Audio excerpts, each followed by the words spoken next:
إن الحمد لله نحمده ونستعينه ونستغفره ونؤمن به ونتوكل عليه ونعوذ بالله من شرور أنفسنا ومن سيئات أعمالنا. من يهده الله فلا مضل له ومن يضلل فلا هادي له، وأشهد أن لا إله إلا الله وحده لا شريك له، وأشهد أن محمدا عبده ورسوله أرسله بالحق بشيرا ونذيرا. أما بعد، فإن أحسن الحديث كتاب الله، وخير الهدي هدي محمد صلى الله عليه وسلم، وشر الأمور محدثاتها، وكل محدثة بدعة، وكل بدعة ضلالة، وكل ضلالة في النار. يا أيها الذين آمنوا اتقوا الله حق تقاته ولا تموتن إلا وأنتم مسلمون.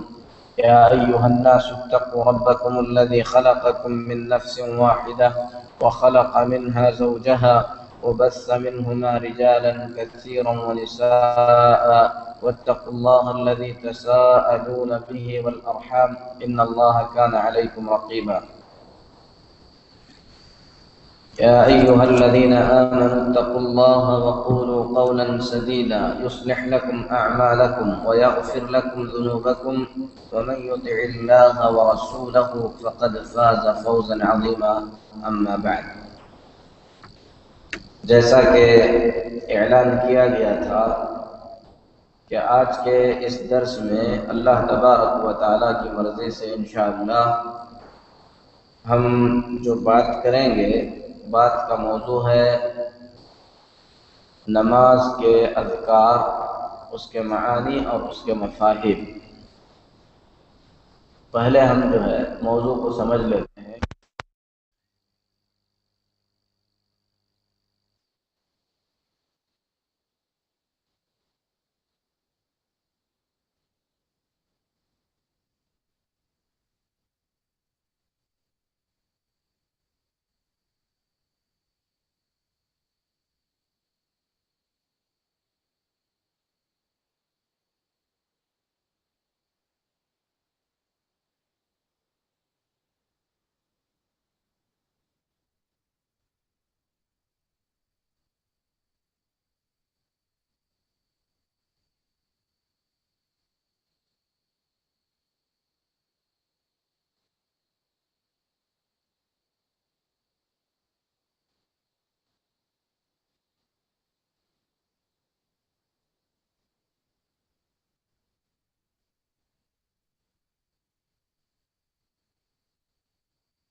جانتے ہیں ہم کو خود کو معلوم نہیں ہے، کیونکہ ہم اس کے معانی اور مفہوم کو جانتے نہیں ہیں۔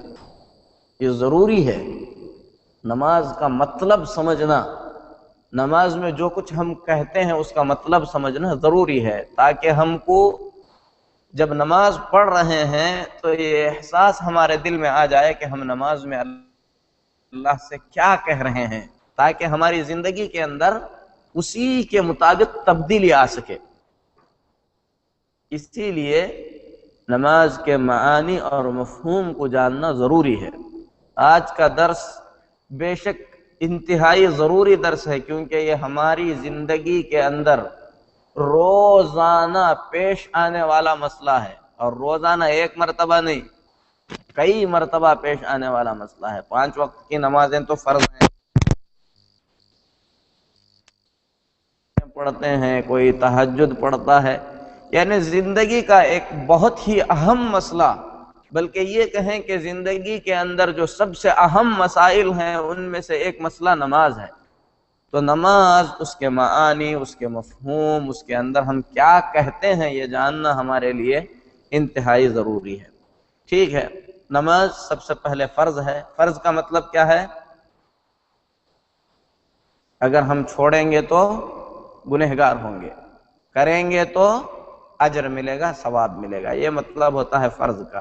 یعنی جس کام کے کرنے کا اللہ نے حکم دیا ہے اور اس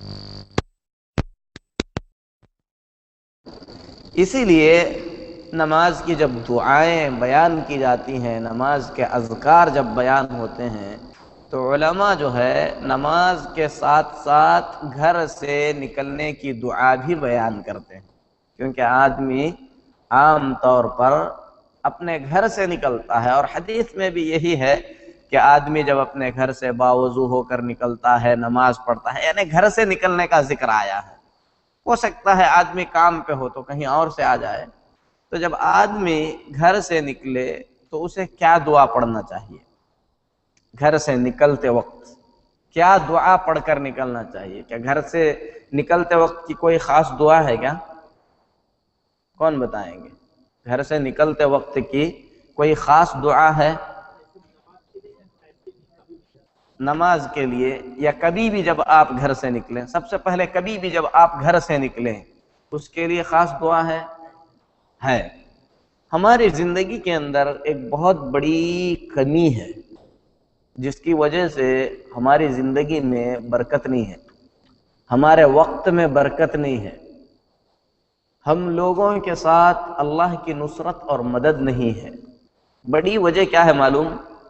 ہم لوگ اذکار کی پابندی نہیں کرتے ہیں، دعاؤں کی پابندی نہیں کرتے ہیں، جبکہ اللہ کے نبی صلی اللہ علیہ وسلم نے زندگی کے بہت سارے کاموں میں ہم لوگوں کو دعائیں سکھائی ہیں۔ یہ چھوٹی سی کتاب حصن المسلم ہر آدمی کے پاس ہونی چاہیے۔ حصن المسلم جو ہے، اس کا اردو میں بھی ترجمہ ہے، انگریزی میں بھی ہے، ہندی میں بھی ہے، بنگالی میں بھی ہے، کئی زبانوں میں ہے۔ ماشاءاللہ یہ مختصر سی کتاب جو ہے، اس کے اندر بہت ساری دعائیں ہیں۔ ہماری زندگی میں جو پیش آنے والے مسائل ہیں اس کے لیے انہوں نے جو ہے مختلف دعائیں رکھی ہیں۔ تو ہم بات کر رہے تھے گھر سے نکلتے وقت پڑھنے کی دعا کے بارے میں، گھر سے نکلتے وقت کے ذکر کے بارے میں۔ اس سلسلے میں ہمارے پاس جو ہے ابو داؤد اور ترمذی کی حدیث ہے، جس حدیث کو حضرت انس بن مالک رضی اللہ تعالی عنہ نے بیان فرمایا ہے۔ کہتے ہیں اللہ کے رسول صلی اللہ علیہ وسلم جب اپنے گھر سے نکلتے تو فرمایا کرتے بسم اللہ توکلت علی اللہ لا حول ولا قوت الا باللہ. بسم اللہ توکلت علی اللہ لا حول ولا قوت الا باللہ. بسم اللہ توکلت علی اللہ لا حول ولا قوت الا باللہ. یہ دعا ہے گھر سے باہر نکلتے وقت پڑھنے کی. اس دعا کی فضیلت کے بارے میں اللہ کے رسول صلی اللہ علیہ وسلم فرماتے ہیں کہ جب بندہ یہ دعا پڑھ کر گھر سے نکلتا ہے تو اس سے کہا جاتا ہے، یا تو اللہ تعالیٰ خود فرماتا ہے اس سے، یا تو اللہ کے فرشتے اس سے کہتے ہیں. کیا کہتے ہیں؟ ہدیت وکفیت وعقیت، تم کو سیدھا راستہ مل گیا، تم کو بچا لیا گیا، اور تم کو تمہارے کام کے اندر کامیابی دے دی گئی، تمہارے لیے کفایت حاصل ہو گئی. یہ کون کہتے ہیں؟ جب بندہ دعا کرتا ہے تو اللہ فرماتا ہے ہدیتا، تجھے سیدھا راستہ مل گیا، تو جس کام کے لیے جانا چاہتا ہے وہ کام تیرا پورا ہوگا، کام کے اندر رکاوٹ نہیں آئے گی. کفیتا، تجھے ہر قسم کی ڈراؤنی چیز سے، بھیانک چیزوں سے، ہر قسم کے شر سے بچا لیا گیا، کفایت کر لیا گیا اور بچایا گیا.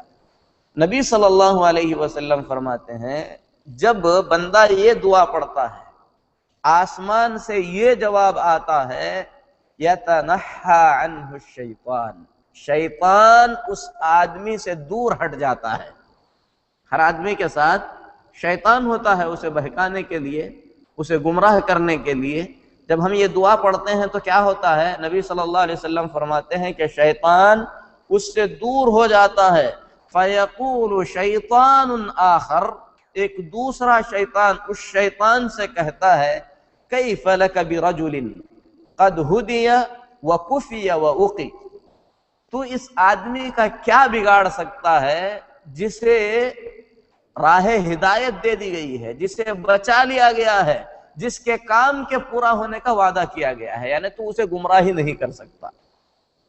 کتنی بڑی چیز ہے ہماری زندگی میں ہم چھوڑ رہے ہیں. ہر ایک کے ساتھ شیطان ہے، شیطان کے شر سے بچنے کی کوشش کرنا چاہیے، کیونکہ وہ ایسا دشمن ہے جو ہم کو نظر نہیں آتا. نظر آنے والے دشمن کا آپ مقابلہ کر سکتے ہیں، لیکن یہ نظر آنے والا دشمن نہیں ہے. اس سے بچنے کا ہتھیار کیا ہے؟ آپ دعائیں پڑھیں. اسی لیے اس کتاب کا نام انہوں نے رکھا ہے کیا؟ حصن المسلم. حصن کسے کہتے ہیں؟ قلعے کو کہتے ہیں. مسلمان کا قلعہ، یعنی مسلمان ان دعاؤں کی پابندی کرے گا تو قلعے میں بند ہو جائے گا، دشمن اسے اٹیک نہیں کر سکے گا، دشمن اسے وار نہیں کر سکے گا. تو جب ہم یہ دعا پڑھتے ہیں بسم اللہ توکلت علی اللہ لا حول ولا قوت الا باللہ، آسمان سے آواز آتی ہے تجھے سیدھا راستہ مل گیا، تجھے کفایت حاصل ہو گئی، یعنی کام کرنے کے لیے جو مدد تجھے چاہیے تھی وہ مدد مل گئی. وَأُقِيتَ، اور تو بچا لیا گیا، یعنی ہر قسم کے شر سے، ہر قسم کے حادثے سے تیری حفاظت کر لی گئی. اس کے جواب میں شیطان کہتا ہے کہ یہ آدمی محفوظ ہے، میں اسے کچھ نہیں بگاڑ سکتا. وہاں سے شیطان دور ہو جاتا ہے. تو یہ دعا یاد کریں. اس کے اندر کیا کہتے ہیں ہم اللہ سے؟ بسم اللہ. کیا مطلب بسم اللہ کا؟ ہاں بتائیں. بسم اللہ سب سے زیادہ پڑھتے ہیں زندگی میں، ہر کام کے شروع میں بسم اللہ سکھایا گیا ہے. بسم اللہ کا مطلب کیا ہے؟ اللہ کے نام سے شروع کرتا ہوں، یعنی اللہ کے نام سے شروع کرتا ہوں کا مطلب کیا ہے؟ یعنی یہ پڑھائی کا کام میں اللہ کے نام سے شروع کرتا ہوں. اس کا مطلب یہ ہوا کہ میں اللہ کی مدد چاہتا ہوں اس کام کے سلسلے میں، میں چاہتا ہوں کہ اللہ میری مدد کرے. یہاں پر بسم اللہ کا مطلب کیا ہے؟ اللہ کے نام سے مطلب اللہ کی مدد سے، اللہ کے نام کی مدد سے، کیونکہ کوئی بھی کام اللہ کی مدد کے بغیر پورا نہیں ہو سکتا. بسم اللہ اللہ تبارک و تعالیٰ کی مدد سے میں اس کام کا آغاز کرتا ہوں، اس کام کو شروع کرتا ہوں۔ توکلت علی اللہ، میں نے اللہ تبارک و تعالیٰ پر توکل کیا ہے، میں نے اللہ پر بھروسہ کیا ہے، یعنی میرا مکمل اعتماد اللہ پر ہے۔ میں جو کرنے جا رہا ہوں بس ذریعہ ہے، حقیقت میں کامیابی کب ملے گی؟ اگر اللہ دے گا تبھی ملے گی، یہ پورے معنی اس میں داخل ہیں۔ اور توکل، بھروسہ، یہ عبادت ہے۔ کس پر کرنا چاہیے؟ صرف اللہ پر کرنا چاہیے۔ کس پر کرنا چاہیے؟ صرف اللہ پر کرنا چاہیے۔ دلیل کیا ہے؟ اللہ فرماتا ہے وَعَلَى اللَّهِ فَتَوَكَّلُوا إِن كُنتُم مُؤْمِنِينَ، اگر تم ایمان والے ہو تو صرف اللہ پر بھروسہ کرو، اللہ کے سوا کسی اور پر بھروسہ مت کرو، کیونکہ دنیا میں جتنے بھی ہیں اللہ کے بنائے ہوئے ہیں، وہ آپ کی کچھ مدد نہیں کر سکتے۔ حقیقی مدد کس کی طرف سے ہے؟ اللہ کی طرف سے ہے۔ اسی لیے اللہ پر بھروسہ ہونا چاہیے، اور جو اللہ پر بھروسہ کرتا ہے اس کے بارے میں اللہ فرماتا ہے وَمَن يَتَوَكَّلْ عَلَى اللَّهِ فَهُوَ حَسْبُهُ، جو اللہ پر بھروسہ کرتا ہے اللہ اس کی مدد کے لیے کافی ہے۔ اسی لیے حقیقت میں اگر ہمارے دل میں اللہ کی ذات پر حقیقی توکل آ جائے، جیسے بھروسہ اللہ پر ہم کو ہونا چاہیے ویسا بھروسہ ہمارے دلوں میں آ جائے، ساری دنیا والے، پورے انسان، پورے جنات، پورے شیاطین، پورے درندے، سب کچھ ہمارے خلاف ہو جائے، وہ ہمارا کچھ نہیں بگاڑ سکتے۔ لیکن اتنا بھروسہ آنا چاہیے اللہ پر، حقیقت میں اتنا اعتماد اللہ پر آنا چاہیے۔ اور جنہوں نے اپنی زندگیوں کے اندر بھروسے کے اس مقام کو پایا ہے، حقیقت میں جنہوں نے اللہ پر اتنا بھروسہ کیا ہے، اللہ تبارک و تعالی نے ساری دنیا کی دشمنی کے باوجود بھی ان کی مدد اللہ نے فرمائی ہے۔ مثال کوئی دے سکتے ہیں؟ کوئی اللہ پر بھروسہ کیا ہو، اللہ تعالیٰ اس کی بہت پریشانی کی حالت میں مدد کیا ہو، بہت سی مثالیں ہیں۔ مثال کے طور پر ابراہیم علیہ السلام، پوری دنیا دشمن ہو گئی، آگ جلائے، آگ میں ڈالنے کے لیے لے گئے، کس پر بھروسہ تھا ابراہیم علیہ السلام کو؟ صرف اللہ پر بھروسہ تھا۔ بعض روایات میں ہے کہ فرشتے نے بھی جب مدد کا ابراہیم علیہ السلام سے مطالبہ کیا، کہا کہ میں آپ کی مدد کروں، تو کیا کہا ابراہیم علیہ السلام نے؟ اگر اللہ کی طرف سے ہے تو کوئی مسئلہ نہیں، لیکن اگر آپ اپنی طرف سے مدد کرنا چاہتے ہیں تو مجھے اللہ کے مدد کے علاوہ کسی کے مدد کی ضرورت نہیں ہے۔ کیا کیا اللہ تبارک و تعالیٰ نے؟ کس طریقے سے مدد کیا؟ آگ جلانے والی ہے، اللہ تبارک و تعالیٰ نے آگ کی خاصیت کو بدل دیا، گلزار بن گئی۔ یہ ہے جو اللہ پر بھروسہ کرتا ہے، حقیقت میں اللہ آخری وقت تک آزماتا ہے لیکن اس کی مدد ضرور فرماتا ہے۔ ایسے ہی موسیٰ علیہ السلام جب اپنی قوم کو لے کر نکلے، دریا کے پاس آئے، سامنے دریا آ گیا، چلنے کے لیے راستہ نہیں ہے، پیچھے سے فرعون اور اس کی فوج تھی۔ موسیٰ علیہ السلام کی قوم نے کہا اِنَّا لَمُدْرَكُونَ، ہائے اب تو ہم مارے گئے، سامنے جانے کا راستہ نہیں ہے، ہم بھٹکتے ہیں، پیچھے جو ہے بڑا لشکر ہے، اب کیا کریں گے؟ لیکن ایک نبی کو اللہ کی ذات پر کیسے بھروسہ ہوتا ہے، دیکھیے ایسے وقت میں بھی دیکھ رہے ہیں راستے سامنے کوئی راستہ نہیں ہے، پھر بھی موسیٰ علیہ السلام نے کیا کہا؟ کلا، ایسے ہو ہی نہیں سکتا کہ ہم ہلاک ہو جائیں، کیونکہ اللہ کے حکم سے نکلے ہیں۔ ان معی ربی سیہدین، اللہ ہمارے ساتھ ہے، اللہ ہماری مدد کرے گا، راستہ دکھائے گا۔ دنیاوی طور پر پورے راستے بند ہو گئے تھے، لیکن اللہ تبارک و تعالیٰ نے موسیٰ علیہ السلام کے لیے دریا کے اندر سے راستہ نکالا۔ اگر ہمارے دل میں بھی موسیٰ کے جیسا بھروسہ آ جائے تو اللہ تبارک و تعالی ہمارے لیے بھی دریا کے اندر راستہ نکال سکتا ہے، لیکن بھروسہ اور اعتماد اور توکل کے اس درجے تک ہم کو پہنچنا ہوگا۔ بالکل اسی طریقے سے اللہ کے نبی صلی اللہ علیہ وسلم مدینے میں تھے، چاروں طرف سے لشکر آ کر مدینے کو گھیر لیا تھا۔ مدینے میں پورے مسلمانوں کی تعداد کتنی تھی؟ 3000 سے زیادہ نہیں تھی۔ قحط سالی تھی، لوگ بھوک سے تھے، ٹھنڈی کا زمانہ تھا، 10,000 کی فوج مدینے کو گھیر لی تھی۔ حالت کیسی ہو گئی تھی؟ اللہ تعالیٰ فرماتا ہے زلزلوا، نیچے سے مکمل طور پر ہل گئے تھے۔ حتی یقول الرسول والذین آمنوا معه متی نصر اللہ، یہاں تک کہ اللہ کے رسول صلی اللہ علیہ وسلم اور مومنوں کی زبان پر یہ کلمات تھے کہ اللہ کی مدد کب آئے گی۔ حالت کیسی ہو گئی تھی؟ اللہ تبارک و تعالیٰ فرماتا ہے وَبَلَغَتِ الْقُلُوبُ الْحَنَاجِرُ، لوگوں کے دل حلق تک آ گئے تھے، یعنی اب ہم ہلاک ہو جائیں گے، کوئی راستہ ہی نہیں ہے۔ 10,000 وہ بھی لڑنے کے لیے آئے ہیں، 3,000 کو گھیر لیے ہیں، بھوکمری ہے، ٹھنڈی کا زمانہ ہے، لڑائی کی کوئی تیاری نہیں ہے، اب کیا ہوگا؟ لیکن اللہ کے نبی صلی اللہ علیہ وسلم کو اللہ کی ذات پر اس وقت بھی مکمل طور پر اعتماد اور بھروسہ تھا، اسی لیے اللہ کے نبی صلی اللہ علیہ وسلم نے اس وقت کیا کہا؟ حسبنا اللہ، اللہ ہمارے لیے کافی ہے، کسی اور مدد کی ضرورت نہیں ہے۔ بھروسے کہ اس مقام کو اللہ کے نبی صلی اللہ علیہ وسلم جس مقام پر تھے، اگر کوئی پہنچے تو اللہ ویسی ہی مدد کرے گا جیسے احزاب میں مسلمانوں کی مدد کیا تھا۔ کیا ہوا؟ اللہ تبارک و تعالیٰ نے ہوا بھیج دیا، مشرکوں کے خیمے اکھڑ گئے، آگ بجھ گئی، کچھ پکانے کے قابل نہیں رہے، برتن الٹ گئے۔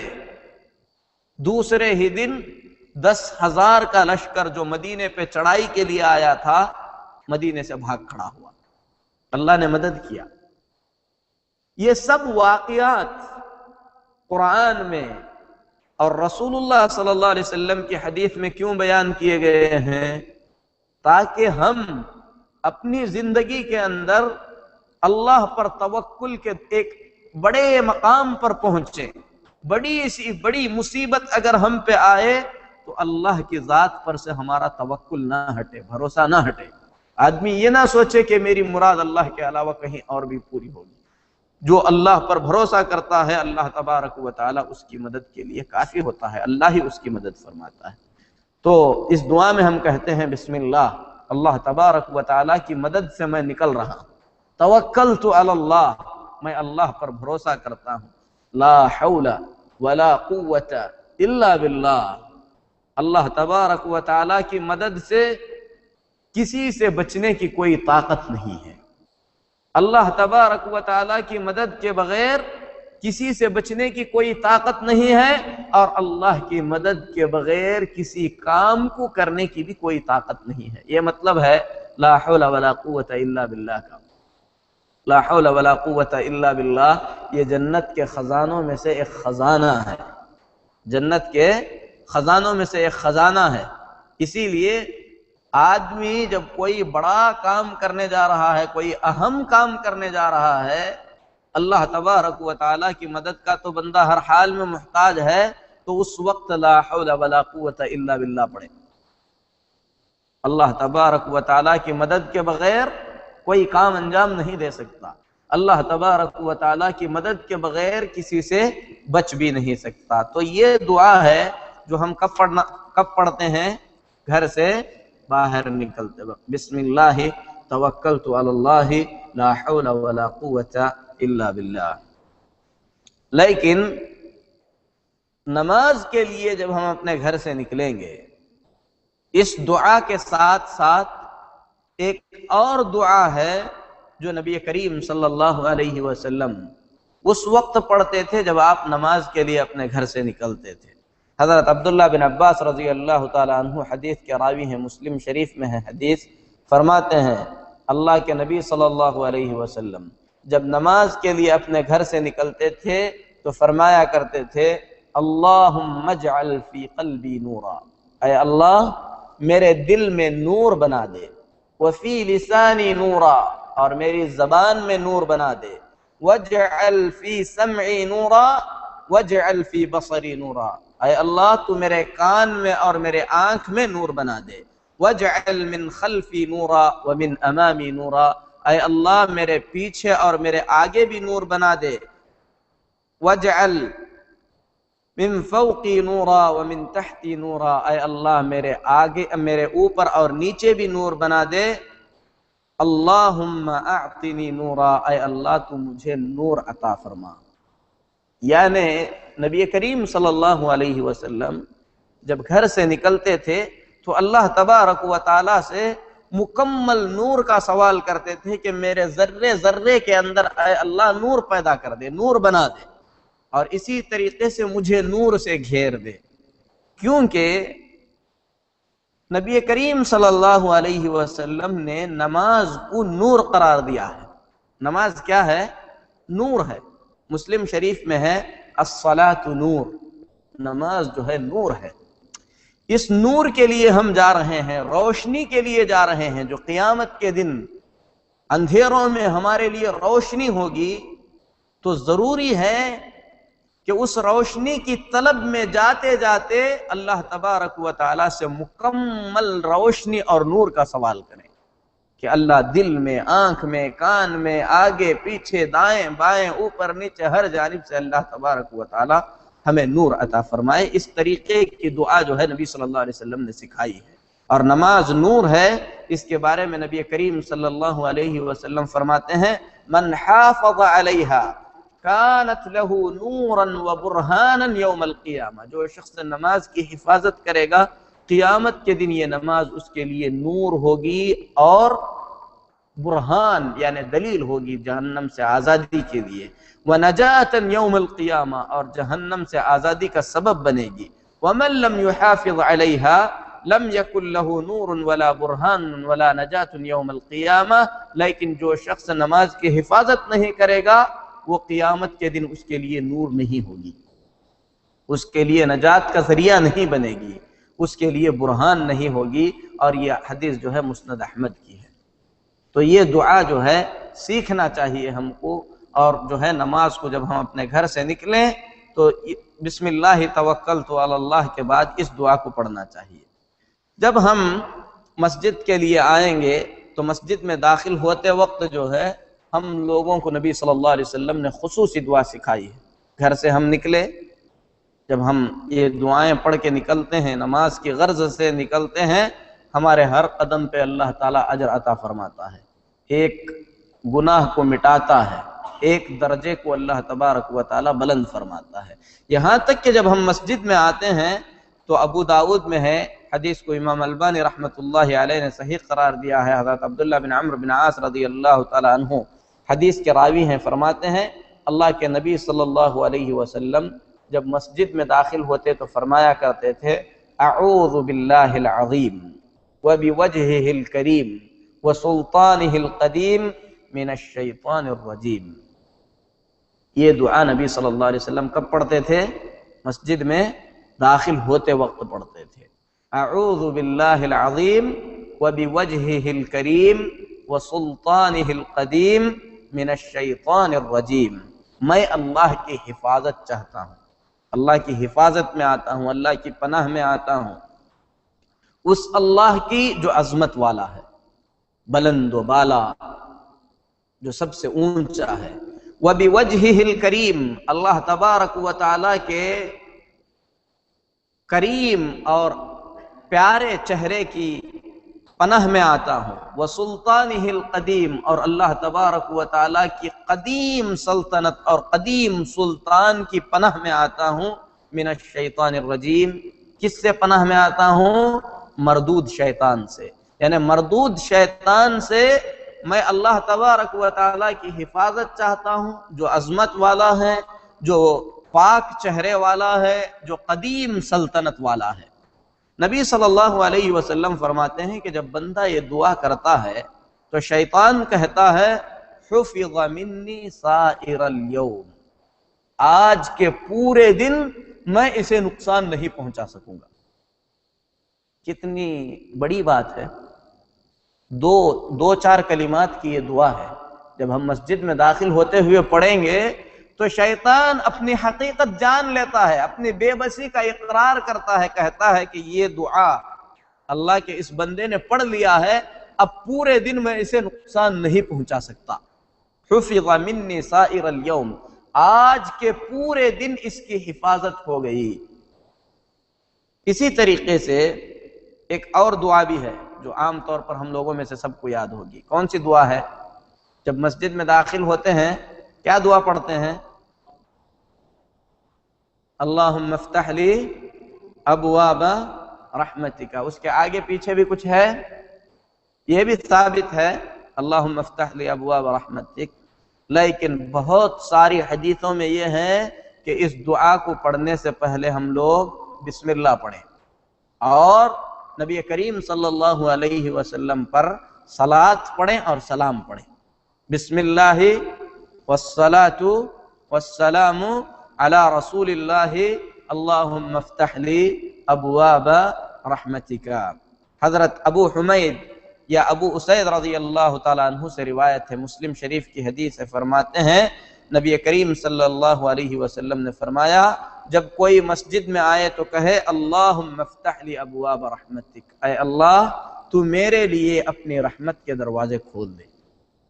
آدمی ہی مسجد میں آ رہا ہے اور عام طور پر آدمی مسجد میں آخرت کی طلب میں آتا ہے، یہاں پر بندہ اللہ تبارک و تعالیٰ کی رحمت کا حد درجہ محتاج ہوتا ہے، اسی لیے داخل ہوتے ہوتے اللہ تعالیٰ سے مانگتا ہے کہ اس کے لیے رحمت کے دروازے کھول دیے جائیں، اور اسی طریقے سے جب مسجد سے نکلے تو کہے اللہم انی اسألک من فضلک، اے اللہ میں تیرا فضل مانگتا ہوں، کیونکہ آدمی اللہ کا فضل تلاش کرنے کے لیے جو ہے مسجد سے نکلتا ہے۔ اسی طریقے سے یہاں پر اس دعا کا مطلب کیا ہے؟ جب ہم مسجد میں داخل ہوتے ہیں تو کہتے ہیں بسم اللہ، یعنی اللہ کے نام سے میں داخل ہو رہا ہوں، یعنی اللہ کی مدد چاہتے ہوئے داخل ہو رہا ہوں۔ اللہم صلی علی محمد، اے اللہ تو محمد صلی اللہ علیہ وسلم پر صلاۃ بھیج۔ صلاۃ یا درود عام طور پر جو کہتے ہیں اس کا مطلب کیا ہے؟ صلی علی محمد، محمد صلی اللہ علیہ وسلم پر درود نازل فرما، اس طریقے سے ترجمہ کرتے ہیں، لیکن اس کا حقیقی مطلب کیا ہے؟ جب ہم یہ کہیں صلی علی محمد تو اس کا مطلب یہ ہوتا ہے کہ اے اللہ تو اپنے نبی محمد صلی اللہ علیہ وسلم کا ذکر ملائے اعلیٰ میں فرما، فرشتوں میں آپ کی تعریف کر، یہ مطلب ہوتا ہے۔ اللہ تبارک و تعالی نبی صلی اللہ علیہ وسلم پر صلاۃ بھیجتا ہے، اس کا مطلب کیا ہے؟ اس کا مطلب یہ ہے کہ اللہ تبارک و تعالی اپنے نبی صلی اللہ علیہ وسلم کا ذکر خیر یا ان کی تعریف فرشتوں کے بیچ فرماتا ہے، اور ہم اللہ تبارک و تعالی سے یہی مانگتے ہیں نبی کے لیے کہ اللہ تبارک و تعالی زیادہ سے زیادہ آپ کا ذکر خیر فرشتوں میں فرمائے۔ ذکر تو ہوتا ہی ہے، لیکن ہم جو دعا کرتے ہیں نبی کے لیے اس کا مطلب کیا ہے؟ اس کا مطلب یہ ہے کہ یہ زیادہ سے زیادہ ہو، زیادہ سے زیادہ آپ کی تعریف ہو۔ اسی لیے نبی کریم صلی اللہ علیہ وسلم فرماتے ہیں، ایک دوسری حدیث میں ہے، جب تم مسجد میں جاؤ تو یہ کہہ کر جاؤ اللہم افتح لی ابواب رحمتک، اے اللہ میرے لیے رحمت کے دروازے کھول دے۔ ٹھیک ہے، مسجد میں آ گئے، اذان کے اذکار یہ سب اگر تفصیل میں جائیں گے تو موضوع جو ہے مکمل نہیں ہوگا، اسی لیے ہم ڈائریکٹ جو ہے نماز کے اذکار میں جو ہے شروع ہوتے ہیں۔ لیکن نماز کے اذکار سے پہلے نماز کے لیے چونکہ وضو ضروری ہے، مختصر طور پر میں وضو کے اذکار کے بارے میں بتاتا ہوں۔ وضو کے شروع میں ہم کو کیا کہنا چاہیے؟ بسم اللہ کہنا چاہیے، کیونکہ نبی کریم صلی اللہ علیہ وسلم فرماتے ہیں لا وضوء لمن لم یذکر اسم اللہ، جو آدمی بسم اللہ نہ کہے اس کا وضو نہیں ہوگا۔ اسی لیے وضو کے شروع میں بسم اللہ کہنا واجب ہے، اگر جان بوجھ کر کوئی چھوڑ دے اس کا وضو ہوگا کہ نہیں ہوگا؟ نہیں ہوگا۔ لیکن اگر بھول جائے تو ایسی صورت میں وضو درست ہے۔ اگر کوئی بھول جائے ایسے ہی وضو کر لے بغیر بسم اللہ کے، اگر بھول کر ہوا ہے تو اس کا وضو درست ہے، اس وضو سے نماز پڑھ سکتا ہے۔ لیکن اگر درمیان میں یاد آ جائے تو درمیان میں اسے بسم اللہ کہنا چاہیے۔ بسم اللہ کے بجائے بسم اللہ الرحمن الرحیم کہہ سکتے ہیں؟ جی کہہ سکتے ہیں کہ نہیں کہہ سکتے؟ اللہ کا نام زیادہ بول رہے ہیں اور کوئی بات نہیں، بول سکتے نہیں بول سکتے؟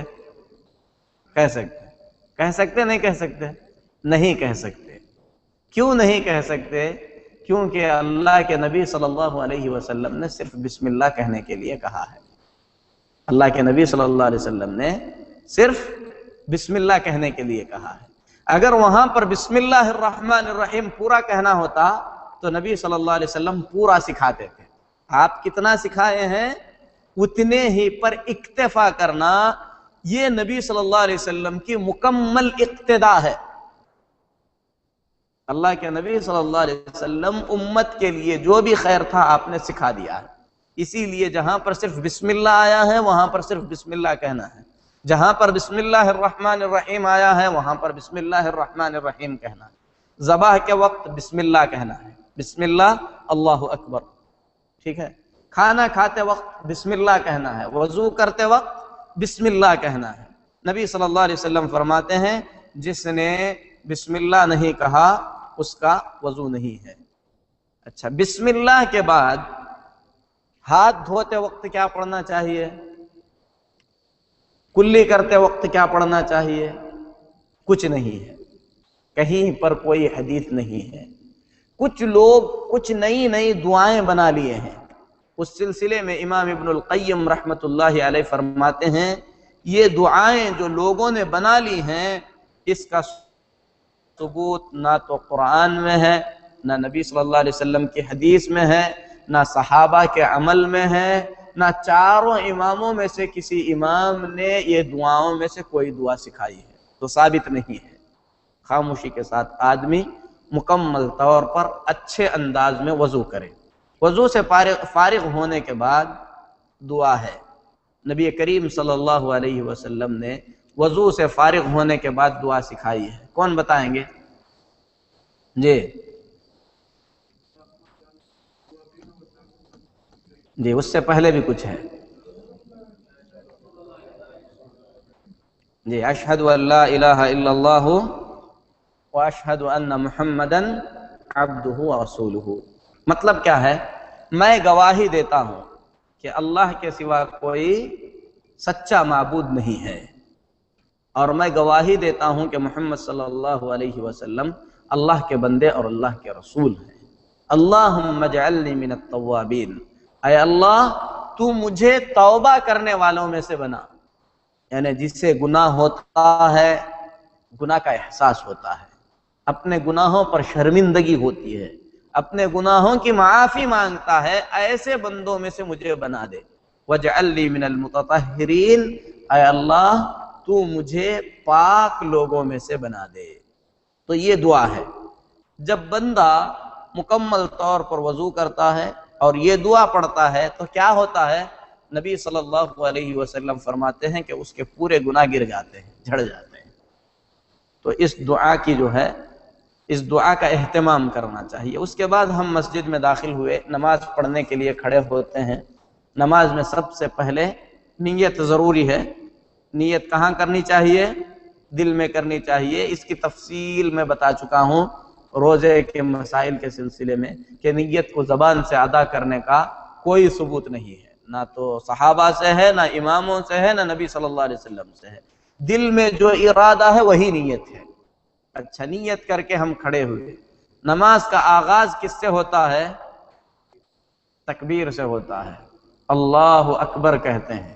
اسی لیے اللہ اکبر کے بجائے کوئی دوسری بات آپ کہہ کے نماز شروع کریں گے، آپ کی نماز شروع نہیں ہوگی۔ کوئی آدمی کہے کہ اللہ اکبر کے بجائے میں الحمدللہ بول کر رکعت باندھتا ہوں، نماز نہیں ہوگی۔ سبحان اللہ کہہ کر رکعت باندھتا ہوں، نماز نہیں ہوگی۔ اللہ کے نبی صلی اللہ علیہ وسلم فرماتے ہیں تحریمہ التکبیر، نماز کی تحریم جو ہے تکبیر ہے، تکبیر تحریمہ کہتے ہیں۔ اسی لیے تحریم کا مطلب کیا ہے؟ یعنی آپ نماز میں داخل ہو گئے، اب تک دنیا کی جو چیزیں آپ کے لیے حلال اور جائز تھیں وہ چیزیں آپ کے لیے حرام ہو گئیں. اسی لیے نماز کی حالت میں کھا سکتے کیا؟ نہیں کھا سکتے، حرام ہے. نماز کی حالت میں پی سکتے ہیں؟ نہیں پی سکتے، حرام ہے. نماز کی حالت میں آپ بات کر سکتے ہیں؟ نہیں کر سکتے، حرام ہے. جو چیز پہلے تک حلال تھی، اللہ اکبر کہنے کے بعد آپ پر کیا ہو گئی؟ حرام ہو گئی. اسی لیے اس تکبیر کو کیا کہتے ہیں؟ تکبیر تحریمہ، یعنی حرام کرنے والی تکبیر. تکبیر کا مطلب کیا ہے؟ اللہ اکبر، اس کا مطلب کیا ہے؟ اس کا معنی کیا ہے؟ میننگ. اللہ سب سے بڑا ہے، اللہ سب سے بڑا ہے. ذرا اس مفہوم کو ذرا سمجھو. اسے جب ہم یہ کلمہ کہتے ہیں اللہ اکبر، اس کا مطلب کیا ہوتا ہے؟ یعنی اللہ کے بارے میں جانتا ہوں جو کچھ جانتا ہوں، قرآن کی روشنی میں، حدیث کی روشنی میں، علماء سے سیکھ کر جتنی باتیں مجھے معلوم ہوئی ہیں، میری ان معلومات سے اللہ تبارک و تعالی بہت بڑا ہے. اس کی حقیقی بڑائی، اس کی حقیقی عظمت کے بارے میں مکمل طور پر احاطہ نہیں کر سکتا. اللہ کے بارے میں سب سے زیادہ جاننے والے کون ہیں؟ نبی صلی اللہ علیہ وسلم. اللہ کے بارے میں سب سے زیادہ جانکاری محمد الرسول اللہ صلی اللہ علیہ وسلم کو ہے. اسی لیے اللہ تبارک و تعالی نے آپ کو سدرۃ المنتہا تک بلا دیا.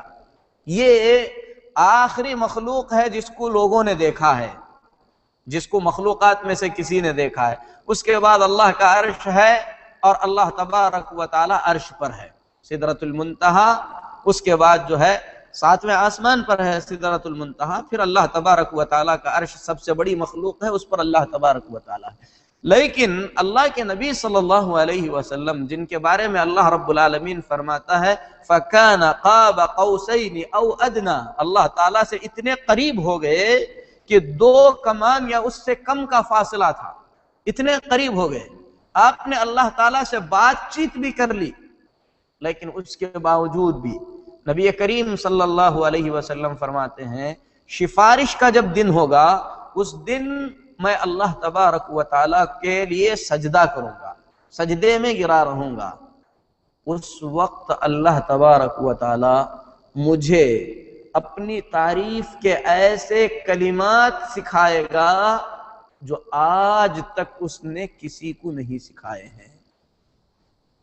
یعنی نبی صلی اللہ علیہ وسلم کو بھی تعریف کے وہ کلمات اس وقت سکھائے جائیں گے. آپ سب سے زیادہ اللہ کے بارے میں جاننے والے ہیں، لیکن اور بہت ساری چیزیں ایسی ہیں جو اس وقت آپ کو سکھائی جائیں گی. تو اس اللہ تبارک و تعالیٰ کی بڑائی اور اس کی کبریائی کا ہم کیا اندازہ کر سکتے ہیں؟ اللہ تبارک و تعالیٰ کتنا عظیم ہے، کتنا بڑا ہے، اس کی کبریائی کیا ہے، وہ ہمارے تصور سے باہر کی چیز ہے. مخلوق کا علم اللہ تبارک و تعالیٰ کو اپنے احاطے میں نہیں لے سکتا.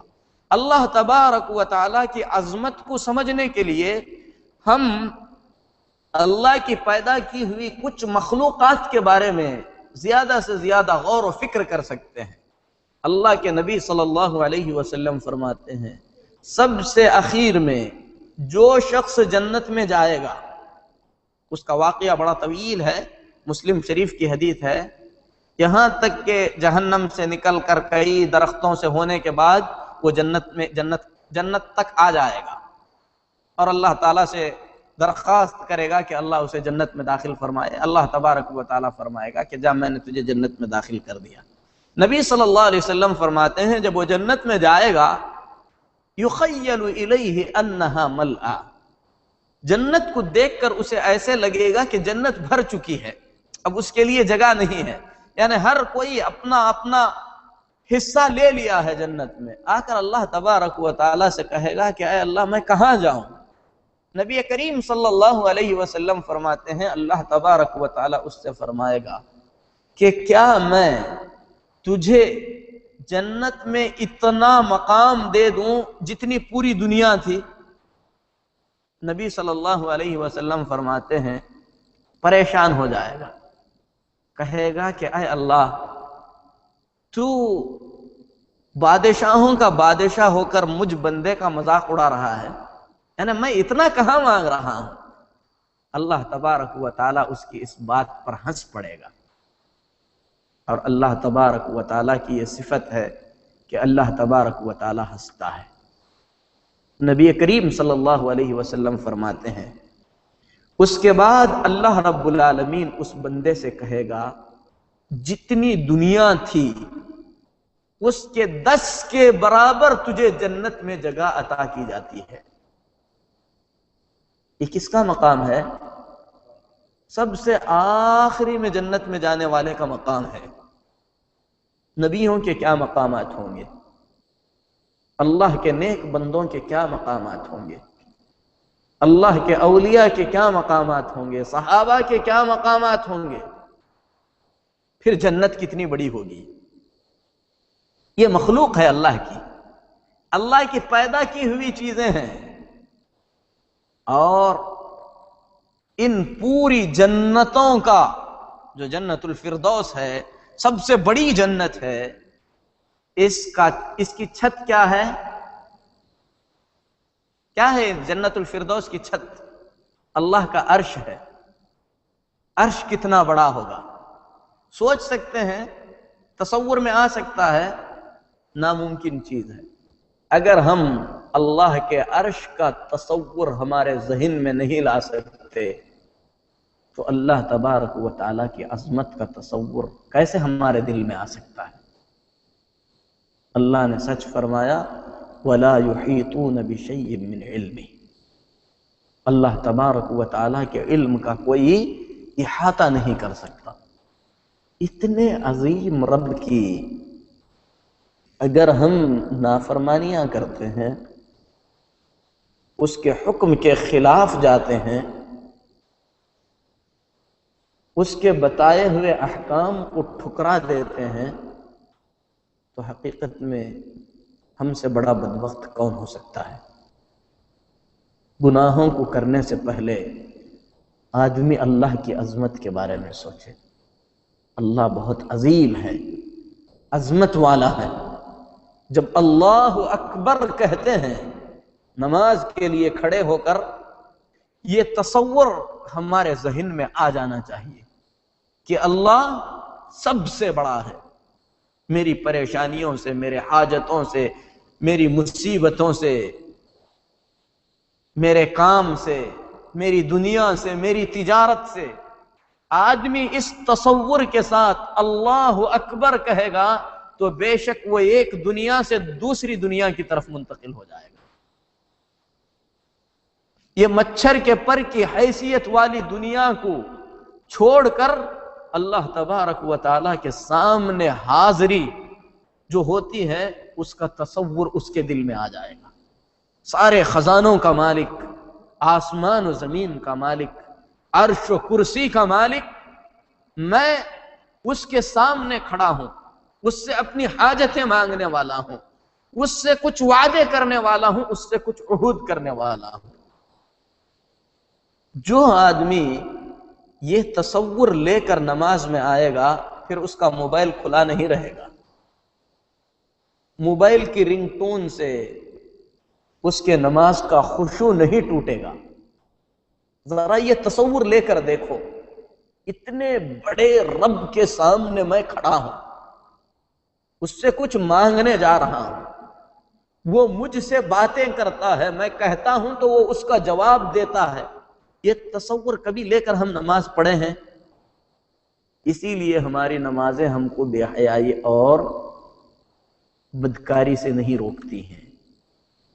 صرف اللہ اکبر اگر اس کا صحیح تصور ہمارے ذہن میں آ جائے، تکبیر تحریمہ کے وقت اللہ تبارک و تعالیٰ کی عظمت کا یہ مقام ہمارے دل میں پیدا ہو جائے، ہماری زندگی بدل جائے گی۔ بڑی سے بڑی حاجت، دنیا کی بڑی سے بڑی پریشانی ہمارے سامنے کوئی معنی نہیں رکھے گی، کیونکہ اللہ تبارک و تعالی جنتوں کا مالک ہے، عرش کا مالک ہے، کرسی کا مالک ہے، اگر وہ مجھ سے راضی ہو جائے تو ساری دنیا میرے قدموں میں ہے، اور دنیا مچھر کے پر کی حیثیت رکھتی ہے، مجھے اس دنیا سے لینا ہی کیا ہے۔ اسی لیے کئی علماء اللہ کے نیک بندوں کی نمازوں کے تذکرے میں یہ ملتا ہے کہ مسجد کی چھت گر گئی، وہ نماز میں کھڑے رہے، ان کو پتہ بھی نہیں ہے، سلام پھیر کر انہوں نے دیکھا تو آدھی مسجد گری ہوئی ہے۔ کتنے ایسے ہیں نماز کی حالت میں ہوتے تھے، کسی کا پیر کاٹا گیا، کسی کا تیر نکالا گیا، کسی کو تیر لگا، کہا کہ آپ کو یہ تیر نکالنے کے لیے تھوڑی شراب پینی ہوگی، کیونکہ اس وقت جو ہے بنج نہیں تھا کہ آدمی کے اس حصے کو سن کر دیا جائے۔ شراب پیے گا آدمی، مدہوش رہے گا، اس میں جو ہے اس کو کھینچ کر نکالیں گے، ورنہ آپ اس تکلیف کو برداشت نہیں کر سکیں گے۔ تو انہوں نے کہا کہ میں جب نماز پڑھتا رہوں تو نکال لینا۔ نماز میں منہمک ہو گئے، نکالا گیا، کوئی خیر خبر ہی نہیں۔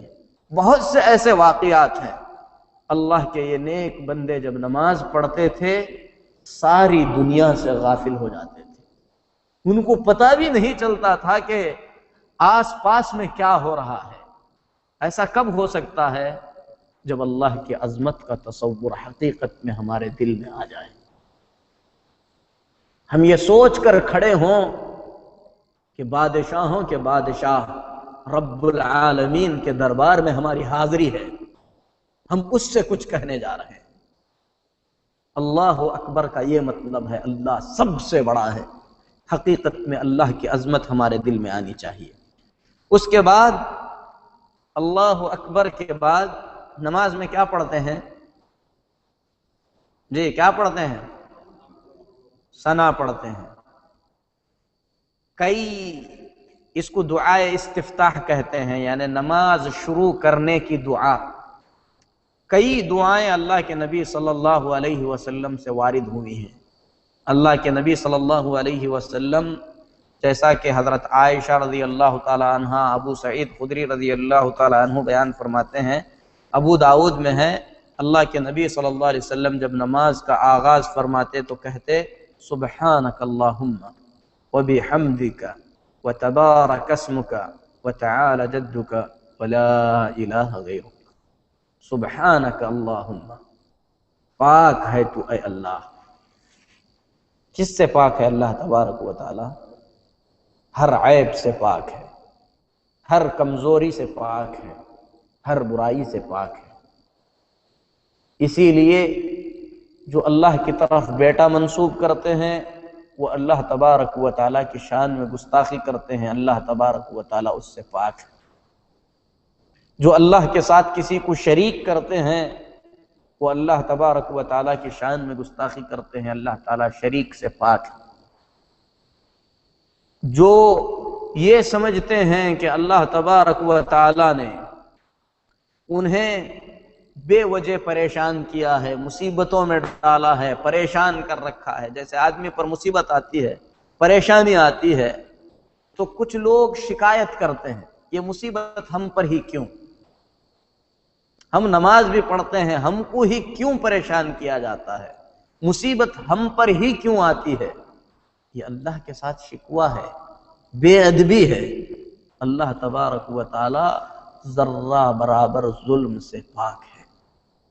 وما انا بظلام للعبید، میں اپنے بندوں پر ذرہ برابر بھی ظلم نہیں کرتا۔ آپ کو مصیبت آئی، پریشانی آئی، آپ کے حالات بگڑ گئے، حادثات ہو گئے، آپ کی زندگی تباہ ہوئی، یا تو آپ کے اعمال کی وجہ سے یا تو اللہ کی مہربانی کی وجہ سے۔ گھر تباہ ہو رہا ہے اللہ کی مہربانی سے، ہاں اللہ کی مہربانی سے۔ اللہ تبارک و تعالی آپ کو قیامت کے دن ایک اونچا مقام دینا چاہتا ہے، لیکن آپ کا عمل اتنا نہیں ہے کہ آپ اس اونچے مقام تک پہنچیں۔ اسی لیے اللہ تعالیٰ دنیا میں آپ کو آزمائش میں مبتلا رکھا ہے تاکہ آپ اس آزمائش پر صبر کریں اور اس مقام کے قابل بن جائیں۔ مہربانی ہے کہ نہیں ہے؟ رحمت ہے کہ نہیں ہے؟ اسی لیے بعض سلف کئی سال تک اگر بیمار نہیں ہوتے تو کہتے شاید اللہ مجھ سے ناراض ہے، اللہ نے مجھے بیمار نہیں کیا، شاید اللہ تبارک و تعالیٰ کی میں نے بڑی نافرمانی کر دی ہے۔ اسی لیے صبر بہت عظیم عبادت ہے۔ اللہ تعالیٰ نے صبر کے بارے میں فرمایا یوفی الصابرون اجرہم بغیر حساب، صبر کرنے والوں کو اللہ تبارک و تعالیٰ بے حساب اجر عطا فرماتا ہے۔ کتنا اجر عطا فرماتا ہے؟ بے حساب۔ تو اللہ تبارک و تعالیٰ پاک ہے ظلم سے، پاک ہے ہر برائی سے، پاک ہے ہر قسم کے عیب سے اور ہر قسم کی کمزوری سے۔ اسی لیے اللہ کی پاکی کے ذکر کے فوراً بعد اللہ کی تعریف کی گئی، سبحانک اللہم، اے اللہ تو پاک ہے، وبحمدک، اپنی تعریف کے ساتھ پاک ہے۔ کیونکہ صرف برائی سے پاک رہنا کسی بھی چیز کے کامل ہونے کی دلیل نہیں ہے۔ میں کسی کو نہیں ستاتا، اچھی صفت ہے کہ نہیں ہے؟ اچھی صفت ہے۔ میں کسی پر ظلم نہیں کرتا، اچھی عادت ہے کہ نہیں ہے؟ اچھی عادت۔ لیکن ہو سکتا ہے میں اس قابل ہوں ہی نہیں کہ کسی کو ستا سکوں، میں کمزور ہوں۔ ہو سکتا ہے میں کسی پر ظلم نہیں کرتا اس لیے کہ ظلم کرنے کی سکت مجھ میں نہیں ہے، تو ایسی صورت میں یہ عیب ہے۔ حالانکہ دیکھنے میں خوبی ہے، لیکن اللہ تبارک و تعالی ان تمام عیوب سے پاک ہے، اپنی تعریف کے ساتھ سب سے قوی ہے، پھر بھی کسی پر ظلم نہیں کرتا۔ اللہ تبارک و تعالی انتقام لینے کی طاقت رکھتا ہے، پھر بھی درگزر فرماتا ہے۔ اللہ تبارک و تعالی غصہ ہوتا ہے، پھر بھی اپنے بندوں پر مہربان بھی ہوتا ہے۔ تو اللہ تعالیٰ کی تعریف کے ساتھ اللہ تبارک و تعالیٰ کی تنزیہ اور اس کی پاکی ہے۔ وَتَبَارَكَ اسْمُكَ، تیرا نام بڑی برکت والا ہے۔ وَتَعَالَى جَدُّكَ، اے اللہ تیری شان بہت اونچی ہے، نرالی ہے۔ وَلَا إِلَٰهَ غَيْرُكَ، اے اللہ تیرے سوا کوئی سچا معبود نہیں ہے۔ ایک ایک جملے پر اگر رکتے جائیں تو بہت زیادہ جو ہے وقت ہو جائے گا، میں تھوڑا تیزی کے ساتھ جو ہے بیان کرتا ہوں۔ اس کے علاوہ اور بھی بہت ساری دعائیں آئی ہیں، اس میں سے عام طور پر ایک دعا جو تکبیر تحریمہ میں پڑھتے ہیں کون سی ہے؟ اللہم باعد بینی وبین خطایای کما باعدت بین المشرق والمغرب۔ اس دعا کا مطلب کیا ہے؟ یہ دعا جو ہے بخاری اور مسلم میں ہے، اللہ کے نبی صلی اللہ علیہ وسلم پڑھتے تھے۔ حدیث کے راوی حضرت ابو ہریرہ رضی اللہ تعالیٰ عنہ ہیں، فرماتے ہیں کہ نبی کریم صلی اللہ علیہ وسلم تکبیر تحریمہ کے بعد تھوڑی دیر خاموش رہتے تھے۔ ہم نے آپ سے اس کے بارے میں پوچھا تو نبی کریم صلی اللہ علیہ وسلم نے فرمایا کہ آپ یہ دعا پڑھتے ہیں، اللہم باعد بینی وبین خطایای کما باعدت بین المشرق والمغرب، اے اللہ تو میرے اور میرے گناہوں کے درمیان اتنی دوری پیدا فرما دے جتنی دوری مشرق اور مغرب کے بیچ میں۔ مطلب کیا ہے؟ یعنی میرے گناہوں کو ختم کر دے، میرے گناہوں کو معاف فرما دے، مجھے میرے گناہوں سے دور کر دے، میرے گناہوں کا حساب مت لے، یہ ایک مطلب ہے۔ اور ساتھ ہی ساتھ مجھے گناہوں سے بچنے کی توفیق دے، جو گناہ میں آئندہ کرنے جا رہا ہوں ان گناہوں سے مجھے بہت دور کر دے، اتنا دور جتنی دوری مشرق اور مغرب کے بیچ میں۔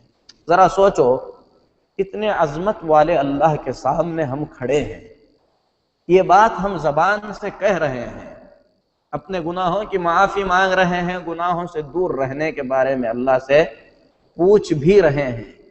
اگر ہمارا دل ہماری زبان کا ساتھ نہ دے، منافقت ہے کہ نہیں ہے؟ اللہ دل کے بھید کو جانتا ہے۔ زبان سے آپ جو کہہ رہے ہیں کیا دل سے چاہتے ہوئے کہہ رہے ہیں یا ایسے ہی کہہ رہے ہیں؟ کوئی آدمی سودی قرض کے لیے پوری پلاننگ کر کے کاغذات ساتھ میں لے کر آیا ہے، لا کر اللہ تعالیٰ سے دعا کر رہا ہے کہ اللہ مجھے گناہوں سے بچا لے، مسجد سے نکلنے کے بعد اسے سیدھے بینک جانا ہے۔ اللہ تعالیٰ کے ساتھ مذاق ہے کہ نہیں ہے؟ مذاق ہے۔ آدمی جو ہے گناہ کا ارادہ بھی اپنے دل میں چھپائے ہوئے ہے اور اللہ سے کہہ رہا ہے کہ اے اللہ مجھے گناہوں سے دور رکھ۔ اسی لیے ہماری نمازیں بے اثر ہیں. ہم جانتے نہیں کہ کیا کہہ رہے ہیں.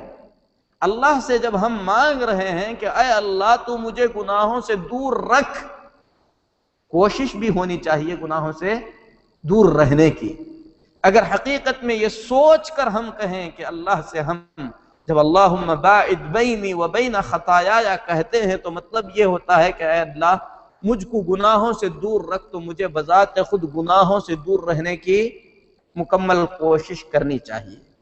کما باعدت بین المشرق والمغرب، اتنا دور کر دے مجھے گناہوں سے جتنا مشرق اور مغرب کے درمیان دوری ہے. اللہم نقنی من خطایایا کما ینقی الثوب الابیض من الدنس، اے اللہ تو مجھے گناہوں سے ایسے صاف کر دے جس طریقے سے سفید کپڑے کو پاک کیا جاتا ہے. اللہم اغسلنی من خطایایا بالثلج والماء والبرد، اے اللہ تو میرے گناہوں کو برف سے، پانی سے اور اولوں سے دھو دے. گناہوں میں گرمی ہوتی ہے، اسی لیے آدمی کو گناہ سے بچنا چاہیے. اللہ کے رسول صلی اللہ علیہ وسلم نے اسی لیے سکھایا کہ آدمی جو ہے جب یہ دعا کرتا ہے تو اس کے گناہوں کی بخشش ہو جاتی ہے. ابھی تکبیر تحریمہ میں ہی ہیں، وقت ہو رہا ہے. اس کے علاوہ اور بہت سارے اذکار ہیں اس سلسلے میں جو وارد ہوئے ہیں، اسی دو پر ہم اکتفا کرتے ہیں. اس کے بعد ہم سورۃ الفاتحہ کی تلاوت کرتے ہیں، اعوذ باللہ اور بسم اللہ الرحمن الرحیم پڑھ کر. سورۃ الفاتحہ کی تلاوت کے بعد کوئی دوسری سورت پڑھتے ہیں. سورۃ الفاتحہ کا ترجمہ کتنے لوگوں کو یاد ہے؟ ہاتھ اٹھائیں. معلوم ہے بس سورۃ الفاتحہ کا ترجمہ؟ ماشاءاللہ ماشاءاللہ، سب کو معلوم ہونا چاہیے. سورۃ الفاتحہ کے اندر سب سے پہلے اللہ کی تعریف ہے، اللہ تعالیٰ کی بڑائی ہے. اس کے بعد اس بات کا اعتراف ہے کہ اللہ قیامت کے دن کا مالک ہے. اس کے بعد اس بات کا اعتراف ہے کہ اس بات کی دعا ہے کہ اے اللہ ہم تیری ہی عبادت کرتے ہیں، تجھ سے ہی مدد مانگتے ہیں. اے اللہ ہم کو صراط مستقیم کی رہنمائی فرمایا، سیدھے راستہ دکھا، اس پر چلنے کی توفیق دے. ان لوگوں کا راستہ جن پر تو نے انعام کیا ہے. کون مراد ہے یہاں پر؟ نبیوں کا راستہ، صدیقوں کا راستہ، شہیدوں کا راستہ، یعنی ان کے راستے پر چلا. ان لوگوں کے راستے پر مت چلا جن پر تیرا غصہ نازل ہوا ہے، یعنی یہودیوں کے راستے پر نہیں، نصارہ کے راستے پر نہیں. تو یہ مختصر مفہوم ہے سورۃ الفاتحہ کا. اچھی طریقے سے ہر آدمی کو سورۃ الفاتحہ کا کم سے کم معنی اور مطلب یاد ہونا چاہیے. اور جو صورتیں ہم لوگ عام طور پر اپنی نمازوں میں پڑھتے ہیں اس کا ترجمہ بار بار پڑھیں. قل هو اللہ احد اللہ الصمد لم یلد ولم یولد ولم یکن لہ کفوا احد. اس کا ترجمہ جب آپ بار بار پڑھیں گے، نماز پڑھ رہے ہیں تو آپ کو لذت ملے گی، مزہ آئے گا. آپ سوچیں گے کہ اللہ سے میں کیا کہہ رہا ہوں. سمجھ رہے ہیں؟ پھر اس کے بعد ہم اللہ اکبر کہہ کر رکوع میں جاتے ہیں. اللہ اکبر میں پھر وہی ساری باتیں یاد کریں جو تکبیر تحریمہ میں گزر چکی ہیں اللہ کی عظمت کے بارے میں. اس کے بعد رکوع میں پہنچ کر ہم جھک جاتے ہیں. ہمارا یہ جھکنا ہم کو اللہ تبارک و تعالیٰ کی عظمت کی یاد دلاتا ہے. کس کی یاد دلاتا ہے؟ اللہ کی عظمت اور بڑائی کی یاد دلاتا ہے. اسی لیے رکوع میں جا کر ہم کیا کہتے ہیں؟ سبحان ربی العظیم، پاک ہے میرا رب جو عظمت والا ہے، بلندی والا ہے. یعنی جھکنا یہ کمزوری ہے اور میں کمزور ہوں، اور اللہ تبارک و تعالی ہر قسم کی کمزوری سے پاک ہے. میں جھک گیا یہ خاک ساری ہے، یہ ذلت ہے، لیکن اللہ تبارک و تعالی اس کے برخلاف ہے، عظمت والا ہے اور وہ میرا رب ہے. فخر ہے کہ نہیں ہے اس میں؟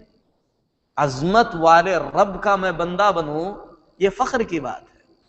اسی لیے قرآن کریم کے اندر جب یہ آیت کریمہ نازل ہوئی، فسبح بسم ربک العظیم، اپنے عظمت والے رب کی تسبیح بیان کرو، تو اللہ کے نبی صلی اللہ علیہ وسلم نے فرمایا کہ اس کو رکوع میں رکھ لو، یعنی سبحان ربی العظیم پڑھو.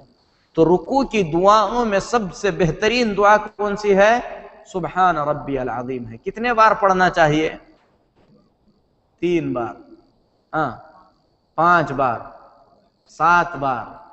میں بتاتا ہوں کتنے بار پڑھنا چاہیے. حضرت حذیفہ بن یمان رضی اللہ تعالیٰ عنہ فرماتے ہیں میں رسول اللہ صلی اللہ علیہ وسلم کے ساتھ ایک دن نماز پڑھنے کے لیے کھڑا ہو گیا، رات میں تہجد کی نماز تھی۔ اللہ کے نبی صلی اللہ علیہ وسلم نے سورۃ البقرہ کی تلاوت شروع کر دی۔ میں سوچا کہ شاید 100 آیتیں پڑھ کے آپ رکوع کریں گے، آپ آگے چل پڑے۔ میں نے کہا شاید سورت ختم ہو جائے گی تو رکوع کریں گے۔ آپ نے اس کے بعد جو ہے سورہ آل عمران شروع کر دی۔ سوچا کہ شاید اس کے بعد رکوع کریں گے، آپ نے سورہ نساء شروع کر دی۔ کتنے پارے ہو گئے؟ تقریباً 4-5 پارے کے قریب ہو گئے۔ آپ صلی اللہ علیہ وسلم 3 سورے ہیں، سورہ فاتحہ، سورۃ البقرہ خود 2.5 پارے ہیں۔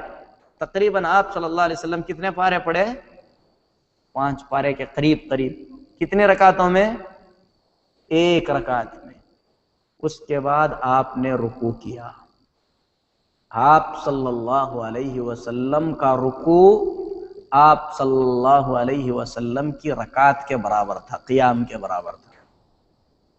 کم سے کم تیزی کے ساتھ اگر یہ تینوں صورتیں پڑھیں کتنا ٹائم لگے گا؟ کم سے کم اگر ٹائم کہا جائے 2 سے 2.5 گھنٹے، اس سے کم تو ناممکن ہے۔ 2 گھنٹے سے کم میں تو نہیں پڑھ سکتے۔ آپ نے اتنا لمبا قیام فرمایا، اتنا ہی لمبا آپ نے رکوع کیا، اور رکوع میں آپ کیا پڑھ رہے تھے؟ سبحان ربی العظیم، سبحان ربی العظیم، سبحان ربی العظیم۔ کتنے مرتبہ پڑھنا چاہیے؟ زیادہ سے زیادہ پڑھنا چاہیے۔ سبحان ربی العظیم رکوع کے اندر زیادہ سے زیادہ پڑھنا چاہیے۔ لیکن اگر مجبوری ہے، کیسی مجبوری؟ جیسے کوئی نماز پڑھا رہے ہیں، جماعت فرض ہے، آپ کو پڑھنا ہے، لیکن وہ کم وقت دے رہے ہیں رکوع میں، تو کم سے کم آپ کو 3، 5، 7 مرتبہ پڑھنا چاہیے۔ اگر آپ تنہا پڑھیں، کوشش کریں رکوع اچھے سے اچھا کریں، لمبا کریں، سجدہ لمبا کریں، رکوع کے بعد کا قیام لمبا کریں، قرات زیادہ سے زیادہ پڑھیں۔ نماز ہے، اس کے اندر جلدی نہیں ہونی چاہیے، آدمی اطمینان کے ساتھ پڑھنا چاہیے۔ جب بھی آپ کو کسی کی نماز لمبی لگے، آپ نبی صلی اللہ علیہ وسلم کی یہ نماز یاد کرو، آپ کتنی لمبی نماز پڑھتے تھے۔ اتنا ہی آپ نے رکوع کیا، رکوع کے بعد آپ کھڑے ہو گئے، آپ نے سمیع اللہ لمن حمدہ کہا۔ جتنی دیر رکوع میں تھے اتنی ہی دیر رکوع سے اٹھنے کے بعد تھے۔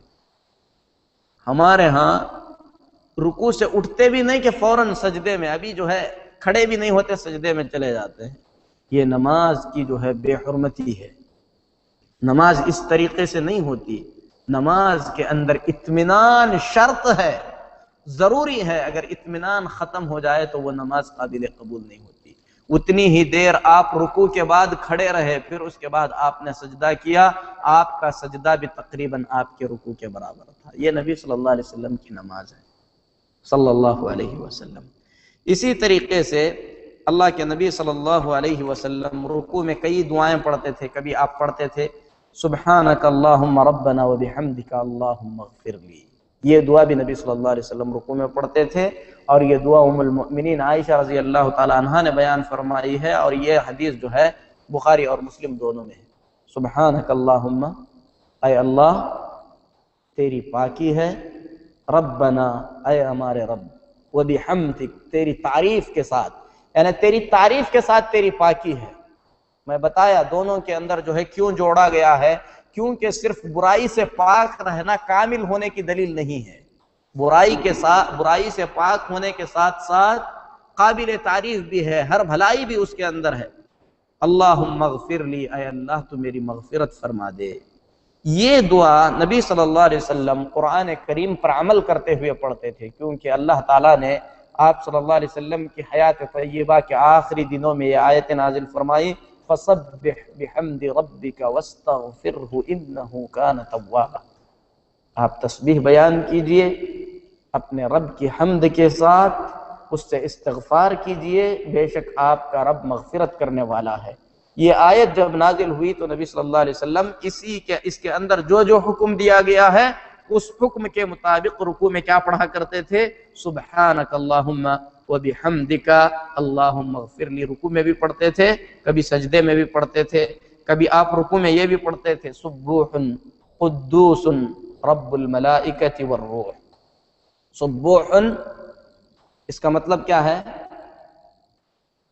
پاکی سے ہے، سبحان اللہ سے جو ہے سبوح ہے، یعنی پاک ذات، قدوس مقدس ذات، یہ دونوں اللہ کے نام ہیں، پاک اور مقدس، رب الملائکۃ والروح، تمام فرشتوں اور جبریل کا رب یعنی اللہ تبارک و تعالی۔ اس میں اللہ تبارک و تعالی کی تعریف ہے۔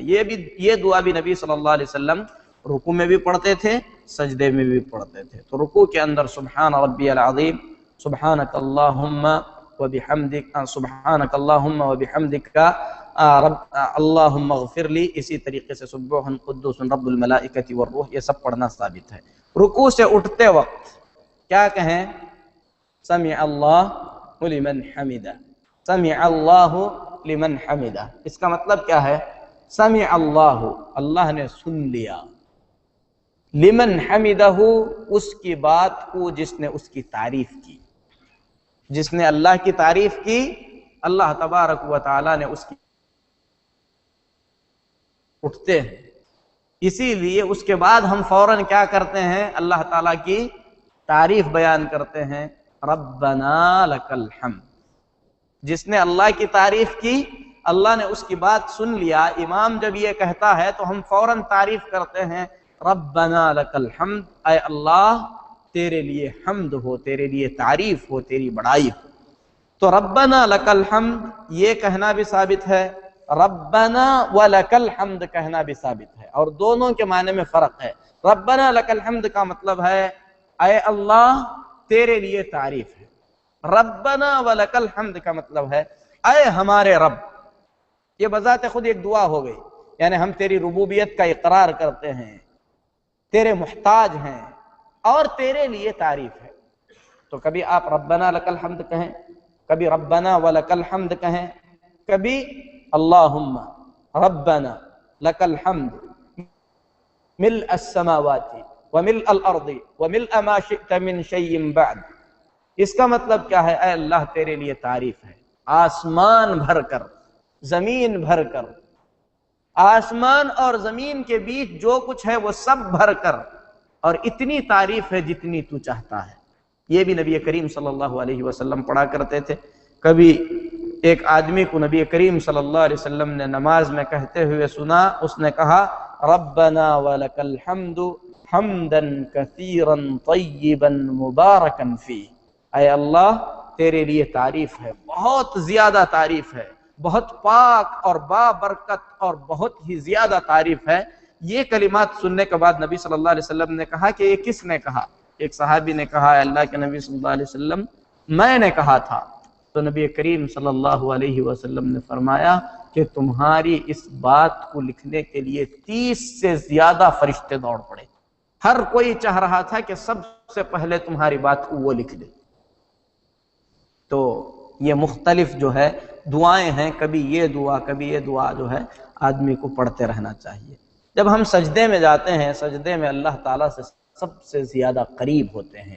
سجدے میں چونکہ ہم زمین بوس ہو جاتے ہیں، زمین پر گر جاتے ہیں، اسی لیے ضروری ہوتا ہے کہ ہم جب نیچے جھک گئے، مکمل طور پر زمین پر آ گئے، اللہ تبارک و تعالیٰ کی عظمت اور بلندی کا دوبارہ کیا کریں؟ ہم اعتراف کریں، ہمارے دل میں جو ہے وہ چیز پیدا ہو کہ اللہ سب سے اعلیٰ ہے۔ اسی لیے وہاں پر ہم کیا کہتے ہیں؟